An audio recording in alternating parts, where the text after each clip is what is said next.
Start करते हैं। देखो आज मैं आपको चैप्टर स्टार्ट करवा रहा हूं, चैप्टर 2 से स्टार्ट कर रहे हैं और चैप्टर 2 में हमारा है पोलिनोमियल।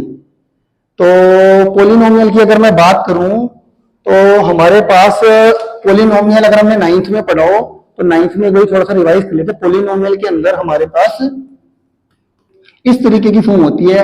एक a0 का मतलब है कोई constant number, a1x, a2x square, a3x cube and so on.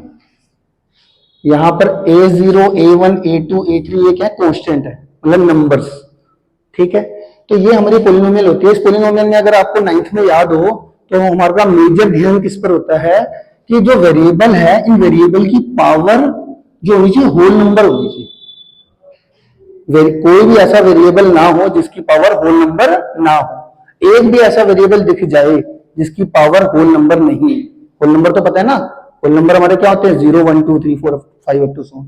अगर कोई भी वेरिएबल ऐसा दिख जाए जिसमें कि पावर होल नंबर नहीं है, एक भी टर्म ऐसी दिख जाए, तो वो पूरी की पूरा एक्सप्रेशन पोलिनोमियल नहीं कहलाता। तो हमारा जो पोलिनोमियल है उसमें जितने भी वेरिएबल यूज हो रहे हैं, जो भी वेरिएबल है, जैसे एक्स वेरिएबल यहाँ पे यूज है, ये हमारा पोलिनोमियल इन वन वेरिएबल है। तो वन वेरिएबल कैसे? इसमें सिर्फ एक्स वेरिएबल है। ठीक है, तो इस पोलिनोमियल इन वन वेरिएबल के अंदर जो वेरिएबल यूज हो रहे हैं इन सबकी पावर क्या होनी चाहिए? होल नंबर होनी चाहिए। तो हम इसको कह सकते हैं ये एक हमारा क्या है? Polynomial in one variable. और पोलिनोमियल तो है ही। ठीक होगा जी। तो इसके बाद आपने एक वर्ड पढ़ा होगा, जैसे टाइप्स ऑफ पोलिनोमियल भी पढ़े होंगे। टाइप्स ऑफ पोलिनोमियल भी एक बार आपको गो थ्रू करवा देता हूँ क्या था हमारे पास, ये मैं ओरली बता रहा हूँ। टाइप्स ऑफ पोलिनोमियल में एक आता है हमारे पास जीरो पोलिनोमियल। अगर आपने जीरो पोलिनोमियल क्या होता है हमारे पास, इसका एग्जांपल दे देते हैं। जीरो पोलिनोमियल में हमारा आ जाएगा, इसके एग्जांपल आ जाएंगे जैसे नंबर आ जाए कोई 5। ओ सॉरी, जीरो पोलिनोमियल की बात हो रही है ना। जीरो पोलिनोमियल में हमारा आएगा इसके अंदर जैसे एक वर्ड होता है हमारा कांस्टेंट, एक होता है हमारा जीरो पोलिनोमियल। जीरो पोलिनोमियल में एग्जांपल होता है हमारे पास यहां पर 0। इसमें हमारे पास क्या होगा? ठीक है, एक वर्ड होता है हमारे पास, एक होता है हमारे पास कांस्टेंट पोलिनोमियल। कांस्टेंट पोलिनोमियल क्या होते हैं? इन पोलिनोमियल में हमारा जो px होगा वो हमेशा कोई नंबर होगा। क्या होगा? कोई भी नंबर। जैसे हम ले लेते हैं 5 एग्जांपल, और कौन सा ले? 6 ले ले, 7 ले ले। ये हमारे क्या हो गए? कांस्टेंट पोलिनोमियल हो गए। अब कई बच्चों को ना कांस्टेंट पोलिनोमियल और जीरो पोलिनोमियल में फर्क नहीं समझ में आता। जीरो पोलिनोमियल में हमेशा आपका जीरो आ गया, पोलिनोमियल जो होगी हमारी वो क्या होगी? 0। ठीक है, अब ये होगा हमारा कांस्टेंट पोलिनोमियल, इसमें हमेशा नंबर होते हैं। ठीक है, इसके बाद हमारा लीनियर आता है। ठीक है, क्वाड्रेटिक आता है, क्यूबिक आता है, बाय क्वाड्रेटिक आता है। ये सब हमने पढ़ रखा है। ठीक है, याद है आपको? लीनियर पोलिनोमियल क्या होता था? जिसकी डिग्री हाईएस्ट डिग्री 1 होती थी। क्वाड्रेटिक की हाईएस्ट डिग्री 2, क्यूबिक की 3, बाय क्वाड्रेटिक की 4। ठीक है, और इसके अंदर अगर हम और बात करें तो एक हमारे पास और ये जो हमारे पास कैटेगरी थी वो थी हमारी on the basis of degree. Degree याद है तुम्हारे को क्या होती थी? Highest power of variable in given polynomial.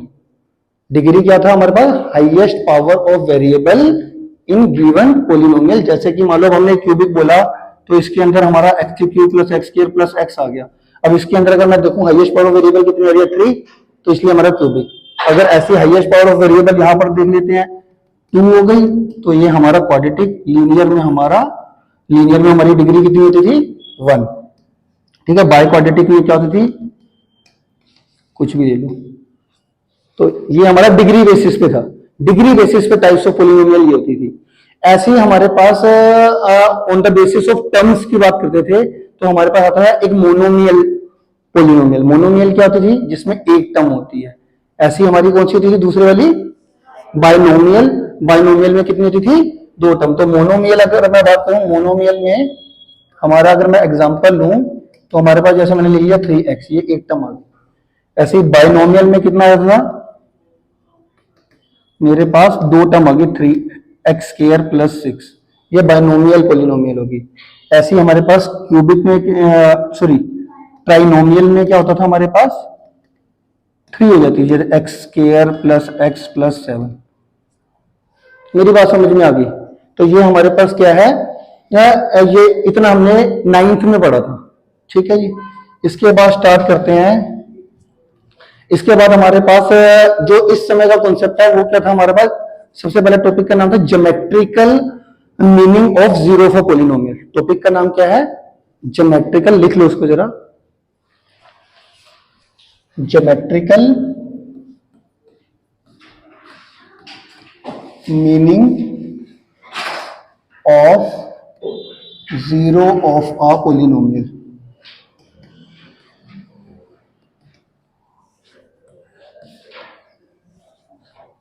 ठीक है जी। Geometrical meaning of zero of a polynomial में को समझाने से पहले मैं आपको एक बात समझाता हूं। इसमें क्या होता है, देखो हर पोलिनोमियल का ना एक ग्राफ बनता है। हर पोलिनोमियल का क्या बनता है, ग्राफ। अब वो ग्राफ कैसे बनता है, वैसे तो शायद से आपने 9th में पढ़ा था, फिर भी कई बच्चों को अगर नहीं समझ में आया तो मैं एक बार वैसे दोबारा बताता हूँ। मान लेते हैं हमारे पास ये पोलिनोमियल है, ये मान लेता हूँ ये x + 2 ये पोलिनोमियल आ गई, ठीक। अब मुझे मान लो इस पोलिनोमियल का ग्राफ बनाना है, तो आप क्या करोगे, इस पोलिनोमियल को लेट कर लो y, ठीक है। अब मैंने एक ये इस तरीके से x y, यहां पे हम x की वैल्यू पुट करते रहते हैं, y की वैल्यू आपको मिलती रहेगी। जैसे x की वैल्यू 1 पुट करने पे y की वैल्यू कितनी मिलेगी, x की वैल्यू 2 पुट करने पे 4, ठीक है। अगर मैं कहूँ जी इस पोलिनोमियल का ग्राफ कैसे आएगा, तो आप क्या करोगे, जैसे 1,3 करना है तो 1 2 3 1 2 3 4 ऐसे करके आपने बनाया, तो आपका 1,3 ये रहा और 2,4 आपका ये यहां पर आएगा। इसको अगर आप ज्वाइन कर दोगे ऐसे, तो ये आपका पोलिनोमियल x + 2 का ग्राफ आ गया।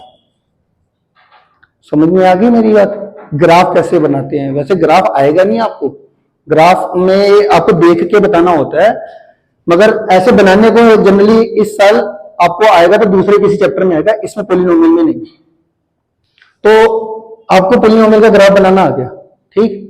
तो होता क्या है इसके अंदर, geometrical meaning of zero for polynomial का, कि कोई भी पोलिनोमियल मैंने आपको दे दी, ठीक है, उसका ग्राफ भी दे दिया।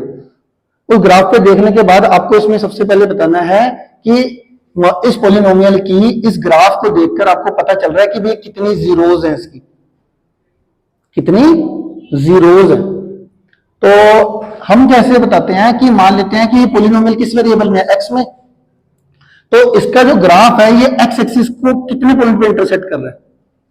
मान लो ये हमारी x एक्सिस है और ये हमारी y एक्सिस है, तो x एक्सिस को ये वाला ग्राफ कितने पॉइंट पे इंटरसेक्ट कर रहा है, 1 पे, एक ही बार कर रहा है ना। तो इसके जो सॉल्यूशन की बात करूं तो इसके जो नंबर ऑफ जीरोस आएंगे, नंबर ऑफ जीरोस वो आएंगे 1। नंबर ऑफ जीरोस क्या आएंगे इसके, 1, क्योंकि जो इस पोलिनोमियल का ग्राफ है वो x एक्सिस को एक पॉइंट पे इंटरसेक्ट कर रहा है, तो इसमें आप बोलोगे इसकी जो नंबर ऑफ जीरोस हैं वो 1 है।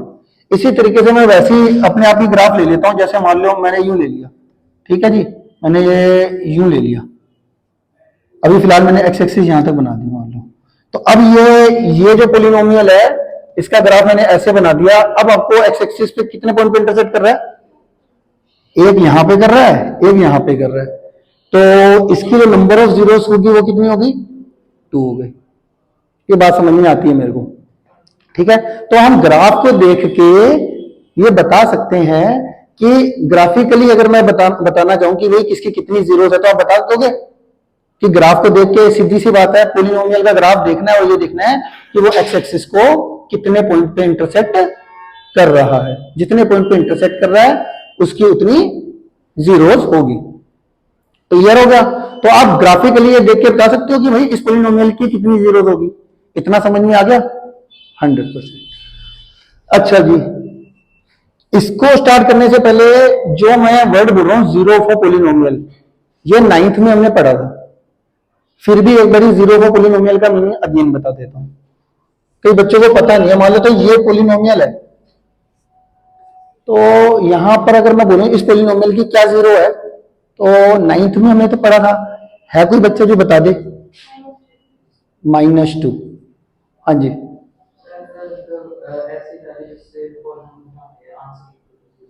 जिसका आंसर इक्वल, देखो जैसे यहां पर इस पोलिनोमियल की जीरो का मतलब क्या होता है, पहले मैं बता दूं। एक्स की जो एक्स में है ना पोलिनोमियल, आपने एक्स की ऐसी वैल्यू पुट करनी है जो इस पोलिनोमियल को जीरो ले आए।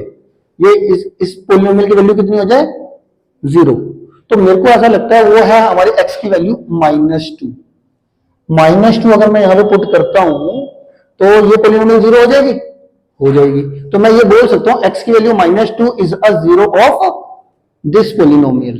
ठीक है, अगेन इसके बाद दोबारा से स्टार्ट करते हैं। एक और चीज हमने 9th में, तुम्हें याद होगा, जीरो ऑफ पोलिनोमियल निकालना सीखा था।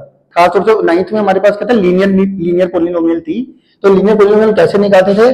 पोलिनोमियल को इक्वल टू जीरो कर देते थे।